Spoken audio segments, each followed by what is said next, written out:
आज इसी पर बात करने के लिए हमारे साथ अवधूत वाघ जी, भारतीय जनता पार्टी के प्रवक्ता, महाराष्ट्र बीजेपी के प्रवक्ता। स्वागत बहुत बहुत अवधूत वाघ जी आपका। और किशोर तिवारी जी, राजनीतिक विश्लेषक के तौर पर जुड़े हैं आज। स्वागत, नमस्कार, बहुत बहुत स्वागत आप दोनों का। हमारे साथ हमारे सलाहकार संपादक विनोद मिश्र जी भी जुड़े हुए हैं। किशोर तिवारी जी हंस रहे हैं। सर, किशोर तिवारी सर, संजय राउत जी लगातार सलाह दे रहे हैं मिल जाओ भाई आपस में। लेकिन सवाल यह है कि अभी तो शिवसेना के पिछड़े हुए दल ही नहीं मिलने की बात हो रही है, उल्टे टूटने की बात हो रही थी।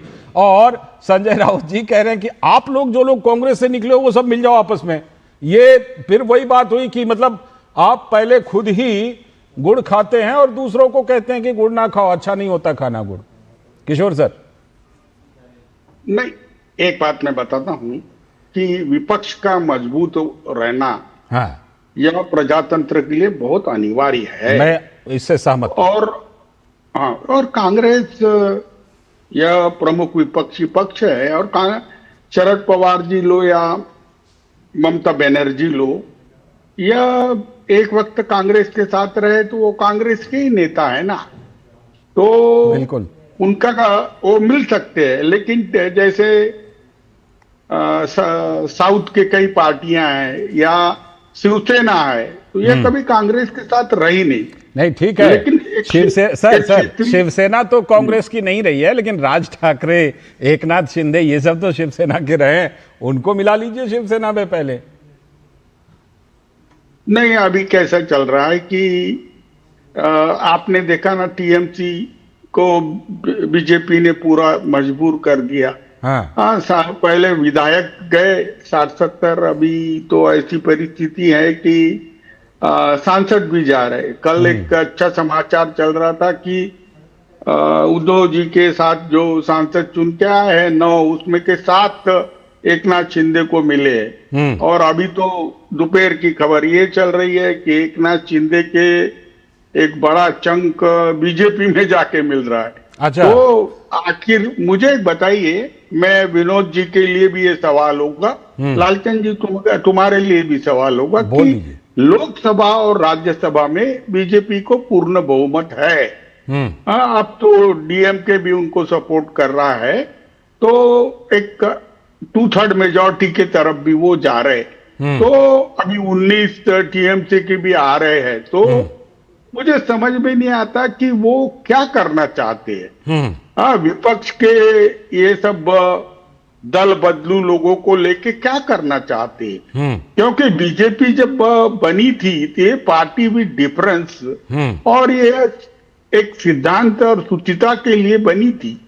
लेकिन आज जिस तरीके की परिस्थितियां आ रही है कि आपको लोगों ने एब्सोल्यूट मेजॉरिटी दी, और मोदी जी को अब सर्वप्रिय नेता तो वो है ही, और सबसे ज्यादा वो प्राइम मिनिस्टर भी रहे हैं। अब उनकी नीतियों के खिलाफ विपक्ष ने आवाज उठाने के लिए एक जगह आना, यह समय की मांग है।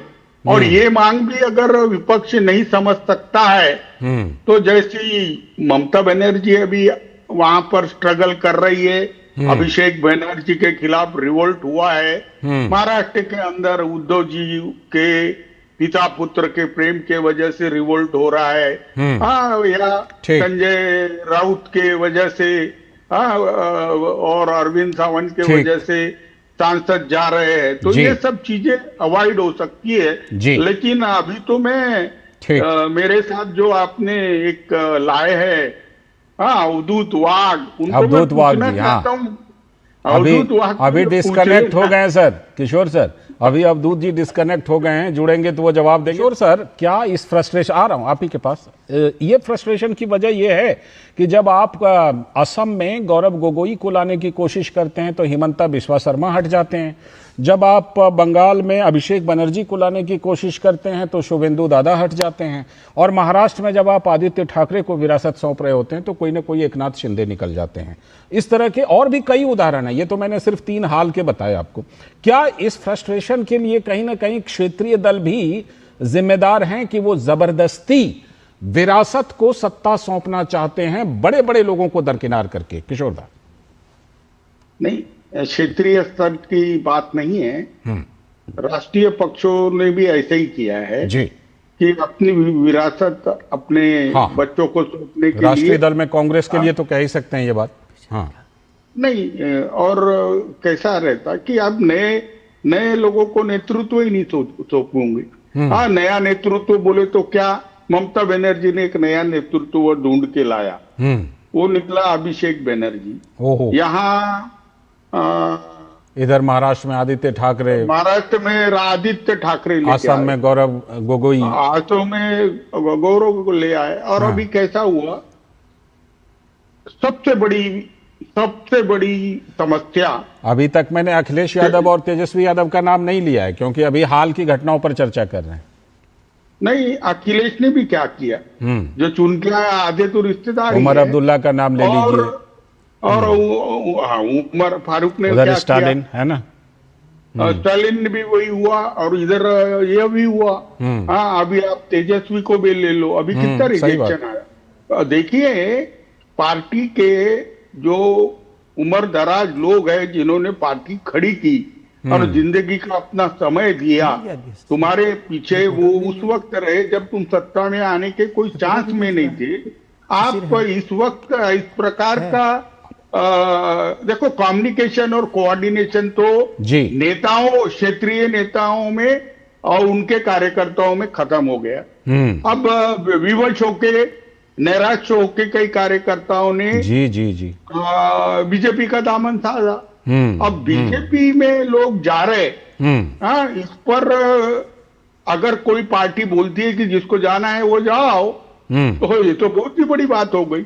अब मुझे एक बताइए, बीजेपी तो चाहेगी ना विपक्ष कमजोर रहे, लेकिन मुझे प्रश्न उनको पूछना है कि जो लोग सीनियर है बीजेपी में, जिन्होंने पार्टी को खड़ा किया है, कि अगर हम विपक्ष को इतना कमजोर कर देंगे, हाँ, तो हमारे बीच में ही तानाशाह खड़े हो जाएंगे, तो सिस्टम फेलियर हो जाएगा। आप सही कह रहे हैं। विपक्ष को एक जिसे कहते हैं एक बिल्कुल एक लेवल पर देश का विपक्ष, राज्य का विपक्ष हमेशा रहना चाहिए, इससे बिल्कुल इत्तेफाक, आपकी इस बात से भी इत्तेफाक है। किशोर सर, जिस तरह की बड़ी बड़ी शर्तें दी जा रही हैं कि शरद पवार जी के नेतृत्व में विलय तो हो, लेकिन शरद पवार जी को बड़ी भूमिका दी जाए, इधर है कि ममता बनर्जी जी को बड़ी भूमिका दी जाए। सवाल यह है कि जब सारे लोगों की राजनीतिक हैसियत इतनी कम हो गई है कि विलय करने के लिए दरवाजा खटखटा रहे हैं, तो इतनी बड़ी बड़ी भूमिका मिलेगी कहां से किशोर सर?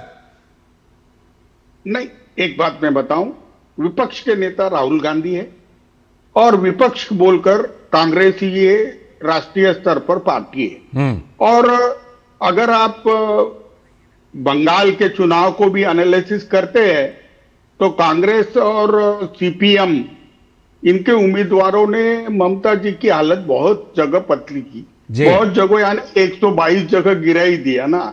अब मैं बता रहा हूं कि समय की मांग है कि उनको एक रहना है। और लेकिन एक लालचंद जी या विनोद जी या आशीष को भी मैं बताता हूं कि जो लोग विपक्ष में हैं वो भी साठगांठ करके चल रहे हैं सत्तारूढ़ पक्ष से। हाँ, जो सरकार है उससे हाथ मिला के चल रहे। अच्छा। अभी महाराष्ट्र में मुंशी, और मैं बहुत आश्चर्य की बात है, हाँ, कि प्रामाणिकता यह जो लोवेस्ट अपनी लेवल है उस पे आ चुकी है। अब क्या हुआ, ठीक, अभी देखो, नहीं लालचंद जी, एक बहुत बड़ी बात है कि एमएलसी बोलकर कांग्रेस ने उम्मीदवार खड़े किए जी, हाँ, और बहुत सी जगह उनके उम्मीदवार हाईकमांड को बोले बिगड़ ही विड्रॉ हो गए और अनापोत चुन के आए। ठीक है। और एक जगह चुनाव हो रहा था अमरावती में, वहां तो उम्मीदवारी गायब है, वो अमरावती से नागपुर आके बैठा हुआ है। हाँ, और वो ऐसी परिस्थितियां हैं कि सत्ता के बिगर नहीं जीने वालों की विनोद जी एक बहुत बड़ी संख्या हो गई है। शुक्रिया, बहुत बहुत शुक्रिया किशोर सर, आज बहुत खुली खुली बातें करने के लिए। शिशिर आपका भी और विनोद जी आपका भी बहुत बहुत शुक्रिया इस चर्चा में हिस्सा लेने के लिए।